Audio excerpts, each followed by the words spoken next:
दादा, मराठा आरक्षण आंदोलकावरील जे गंभीर स्वरूपाचे गुन्हे आहेत ते अद्यापपर्यंत सरकारने मागे घेतलेले नाहीत. आंदोलकावरील सरसकट गुन्हे मागे नाहीत असे गृह विभागाचे मराठा आरक्षण उपसमितीच्या बैठकीत स्पष्टीकरण दिलेले आहे. याबाबत आपली प्रतिक्रिया.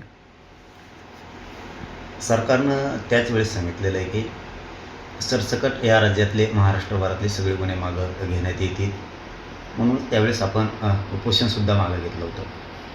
सरकारनं दिलेल्या शब्दाप्रमाणे सरकार नक्की मागं घेईल आणि नाही घेतलं तर मी आहे ना, मी सगळे गुन्हे मागं होईपर्यंत मी शांत बसणारच नाही आहे. गुन्हे तर सरसकटच सरकारला मागे घ्यावा लागणार आहे, पण तसा शब्दसुद्धा सरकारनं दिलेला आहे आणि त्यांनी जर घेतलेच ना तर मी प्रचंड मोठं आंदोलन उभा करून महाराष्ट्रातले सगळे गुन्हे सरसकट मागं घेतल्याशिवाय शांत बसणारच नाही आहे. परंतु यातलं एक विषयसुद्धा खूप महत्त्वाचा आहे की गृहमंत्रालयानं देवेंद्र फडणवीस साहेबांनं आणि त्या काळात शिंदे साहेबांना दोघांनी पण मला वाटतं जवळपास 1000-1500 गुन्हे होते, त्यापैकी अर्ध्यापेक्षा जास्त हे गुन्हे मागं घेतलेले.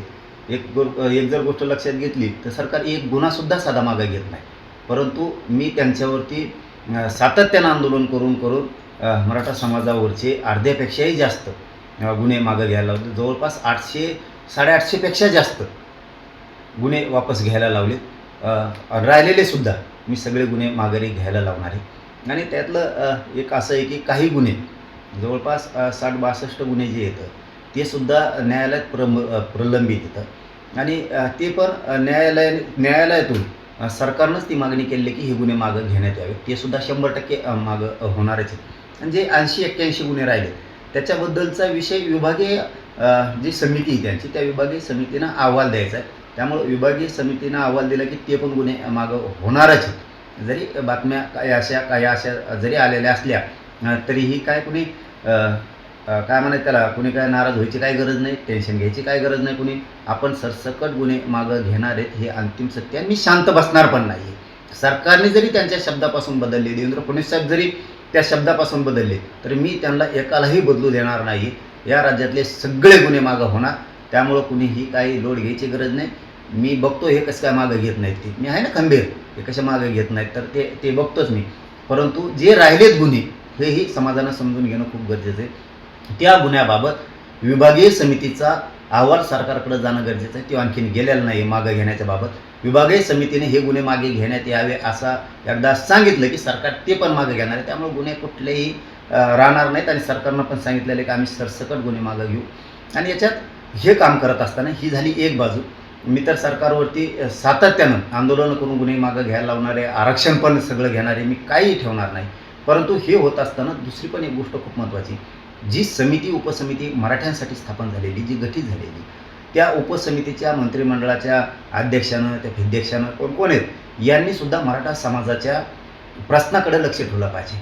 थातूरमातूर नुसत्या उपसमितीच्या बैठका घ्यायच्या आणि लोकांना फक्त दिखाऊपणा करायचा, ही जी चाललेली मराठा समाजाबद्दलची अवमानास्पद वागणूक त्या उपसमितीच्या अध्यक्षाकडून चाललेली ना, ही जरा थांबली पाहिजे. त्यांना एवढी समज पाहिजे की आपण ज्या उपसमितीच्या अध्यक्ष आपली जबाबदारी आहे की मराठा समाजाला न्याय मिळवून देणे. मग तो आरक्षणातला असो, तो गुन्ह्यातला असो, तो सारथीतला असो किंवा तो महामंडळातला असो, याच्यासाठी समिती गठीत केलेली. समिती आणि समितीचा अध्यक्ष याच्यासाठी गठीत केलेलं नाही आहे की ज्या लोकांना याची आवश्यकताच नाही आहे अशा लोकांना विशेष निमंत्रण देऊन बोलवायचं आणि त्याच्याशी गप्पा मस्ती मारायच्या. विनाकारण काम न करणाऱ्या लोकांशी वेळ द्यायचा, विनाकारणच काहीतरी एकमेकाच्या लोक अंगावरती घालायचे, याच्यासाठी उपसमितीचा अध्यक्ष नसतो. उपसमितीचा अध्यक्ष याच्यासाठी असतो की मराठा समाजाच्या ज्या मागण्या आहेत त्या मागण्या न्याय देणे. EWच्या विद्यार्थ्याचं काय झालं, त्यांना का न्याय मिळत नाही, हे उपसमितीच्या अध्यक्षाचं काम असतं. मराठ्यांच्या अंगावरती घालणं याच्यासाठी उपसमिती केलेली नाही. तुमचा मात जिरवायसाठी नाही आहे ती. तुमची मस्ती डोक्यातली मराठ्यांच्या डोक्यात घालायची आणि मराठ्यांच्या विरोधात झुंजायला लावायची, याच्यासाठी उपसमिती नसते. SCBCच्या विद्यार्थ्यांच्या निवडीच्या बद्दलचं काय, त्यांच्या आधी शक्य पदं निर्माण केलेत का? ते विद्युत सहाय्यक पोरं, आरोग्य सहाय्यकातले पोरं ते मरायला लागलेत. EWS मधल्या पोरांचं काय, ते आंदोलनं करतात, हे काम असतं. सारथीसाठी किती निधी लागतोय, किती विद्यार्थ्यांना शिष्यवृत्ती मिळाली नाही, हे उपसमितीच्या अध्यक्षाचं काम असतं आणि मग माणसं पाठ थापलीत असतात. आम्हाला तर त्यावेळेस खूप वाटलं होतं की खूप चांगला उपसमितीला अध्यक्ष लागला आहे. आता मात्र मराठा समाजाच्या लेकराला 100% न्याय मिळणार आहे.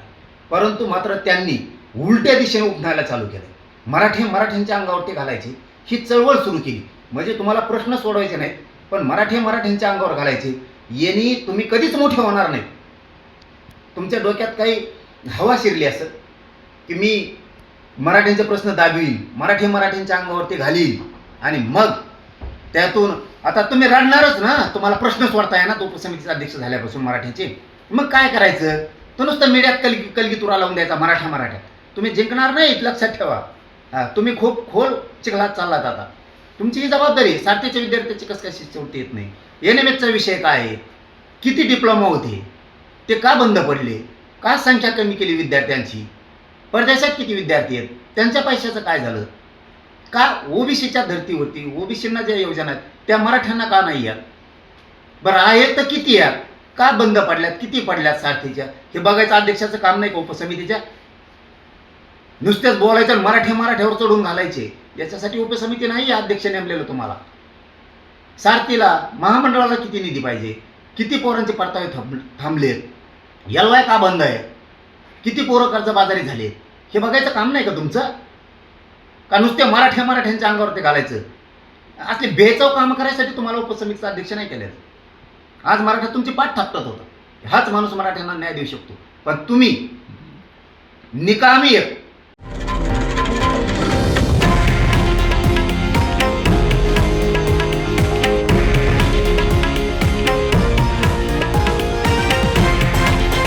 हे आहे देशातील नंबर 1 न्यूज नेटवर्क आणि आपण पाहत आहात TV9 मराठी, एकमेव.